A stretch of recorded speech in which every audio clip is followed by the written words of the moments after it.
नमस्कार दोस्तों। भारत ने महाराष्ट्र के हिंगोली डिस्ट्रिक्ट में लीगो परियोजना को मंजूरी दे दी है और इसके लिए सरकार 2600 करोड़ रुपए की राशि भी खर्च करेगी।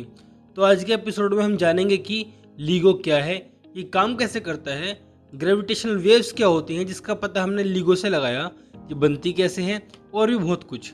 यहाँ पर आप मुझसे पूछ सकते हैं कि ये बात तो मैं सीधे तरीके से बता सकता था, तो इसके लिए मुझे ये स्टूडियो दिखाने की क्या जरूरत थी।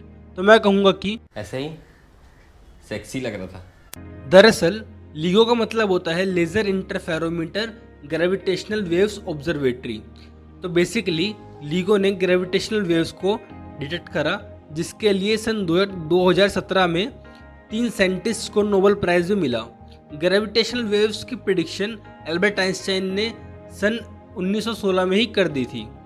यहाँ पर आप ग्रेविटेशनल वेव्स को ग्रेविटेशनल रिपल्स भी बोल सकते हैं। चलिए थोड़ा इसे और समझते हैं। हमारे यूनिवर्स में छोटे से छोटा मास भी स्पेस टाइम को डिसरप्ट करता है, और जिस बॉडी का जितना ज़्यादा मास होगा वो स्पेस टाइम को उतना ज़्यादा डिसरप्ट करेगी। चलिए इसे एग्जाम्पल से भी समझ लेते हैं। सपोज करो स्पेस टाइम जो है वो एक बेड शीट है और जो भारी गेंद है वो इस बेड शीट पर है।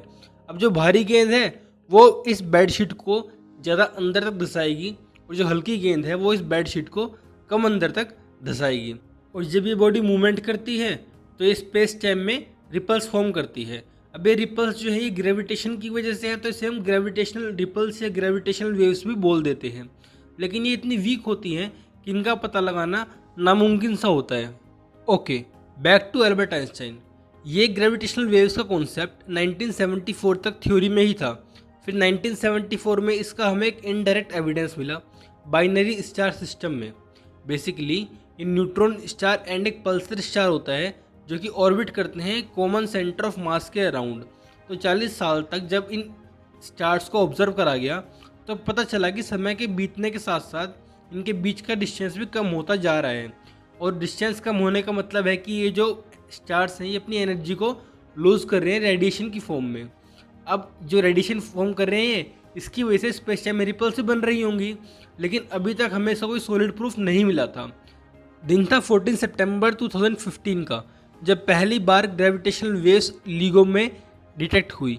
डिटेक्शन से साइंटिस्ट कम्युनिटी में खुशी की लहर दौड़ गई। अब बात करते हैं कि लीगो काम कैसे करता है और इसने ग्रेविटेशनल वेव्स का पता कैसे लगाया। जैसा कि आपको स्क्रीन पर दिखाई दे रहा है, यहाँ पर 4-4 किलोमीटर की 2 समान लंबाई की ट्यूब्स हैं जो कि एक सेंट्रल रूम से जुड़ी हुई हैं। यहाँ पर एक बीम स्प्लिटर भी लगा हुआ है जो लेज़र को 2 पार्ट्स में तोड़ देता है।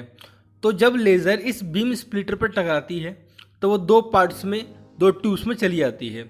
इन ट्यूब्स में अंतिम छोर पर मिरर लगे हुए हैं, जिसकी वजह से जो ये लाइट गई ये रिफ्लेक्ट बैक होती है, और रिफ्लेक्ट बैक होने के बाद जब वापस टकराती हैं तो एक दूसरे को कैंसल आउट कर देती हैं, जिसकी वजह से फोटो डिटेक्टर जो यहाँ पर लगा हुआ है इस पर कुछ भी दिखाई नहीं देता। लेकिन ऐसा नॉर्मल केस में होता है।